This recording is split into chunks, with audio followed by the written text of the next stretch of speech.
Siapa dalang di balik kematian Munir? Bayangin ada seorang aktivis HAM, lantang membela rakyat kecil, vokal mengkritik pemerintah, lalu tiba-tiba meninggal misterius di dalam pesawat. Itu bukan adegan film, itu nyata. Itu kisah Munir Said Thalib. Pertanyaannya, siapa dalang di balik kematian Munir? Dan kenapa kasus ini masih jadi misteri hingga hari ini? Buat kamu yang mungkin baru pertama kali dengar, Munir adalah seorang aktivis HAM paling vokal di Indonesia. Dia berani ngangkat kasus penculikan aktivis, pelanggaran HAM, dan kritik orang-orang kuat di negeri ini. Tapi tanggal 7 September 2004, dalam penerbangan menuju Belanda, Munir meninggal. Hasil otopsi nunjukin, dia diracun dengan arsenik. Kasus ini langsung bikin heboh dunia internasional. Tapi sampai sekarang siapa dalangnya? Masih jadi pertanyaan besar. Biar jelas, mari kita tarik ke belakang. Munir naik Garuda Indonesia, rute Jakarta-Amsterdam, transit di Singapura. Awalnya dia sehat, tapi 2 jam setelah penerbangan lanjut dari Singapura, kondisinya drop, muntah, diare, lemas. Sampai akhirnya beberapa jam kemudian, Munir dinyatakan meninggal di kursinya.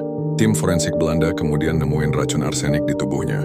Arsenik ini racun mematikan, gak berbau, gak berasa, dan bisa dicampur ke makanan atau minuman.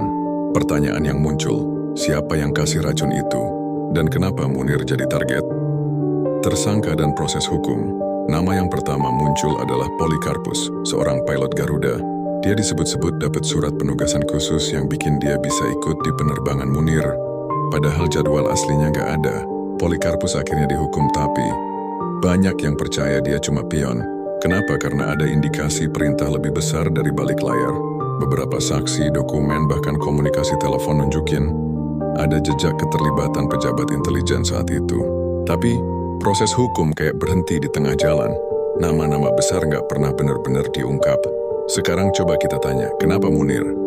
Jawabannya sederhana, karena dia terlalu berani. Munir waktu itu ngulik kasus penculikan aktivis 1998. Kasus Tanjung Priok, Aceh, Papua, sampai Timur Timur. Dia lantang nunjukin keterlibatan aparat dalam banyak pelanggaran HAM. Buat sebagian orang kuat, Munir jelas jadi ancaman besar. Jadi wajar kalau muncul dugaan. Kematiannya bukan kebetulan, tapi direncanain. Teori konspirasian misteri yang belum terjawab. Sampai sekarang, ada banyak teori konspirasi. Ada yang bilang Munir sengaja dibungkam biar nggak keburu buka data-data penting. Ada juga yang percaya ini adalah operasi besar, melibatkan jaringan dalam dan luar negeri. Tapi yang bikin rakyat kecewa adalah, meski ada bukti, ada saksi, kasus ini seperti nggak pernah mau dituntasin tuntas. Seakan-akan ada tangan-tangan kuat yang sengaja nutupin kebenaran. 20 tahun berlalu, nama Munir masih jadi simbol perjuangan HAM. Kasusnya jadi pengingat bahwa mencari keadilan di negeri ini nggak gampang, apalagi kalau menyangkut orang kuat. Lalu, siapa dalang di balik kematian Munir? Jawaban itu mungkin kita belum tahu sampai hari ini.